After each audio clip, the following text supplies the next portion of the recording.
જિંદગી એટલે ખીલવણી. એક ફૂલ ખીલ્યું હોય છે તો તે કોઈના માટે નથી ખીલતું. તે બજારમાં વેચાય અને રસ્તે જનારા કોઈ એની સુગંધ લે એ માટે પણ તે નથી ખીલતું.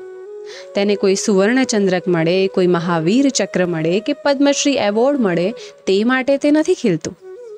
તે તો બસ ખીલે છે કારણ કે ખીલવું, પ્રફુલ્લિત થવું તે તેને માટે આનંદ છે અને ખીલવું એ જ ખીલવાનો ઉદ્દેશ્ય છે. અને જ્યારે કોઈ હેતુ વગર ખીલે છે ત્યારે પૂર્ણપણે ખીલે છે, વિકસે છે. જ્યાં કંઈક પ્રયોજન હોય ત્યાં અટકી જવાય છે.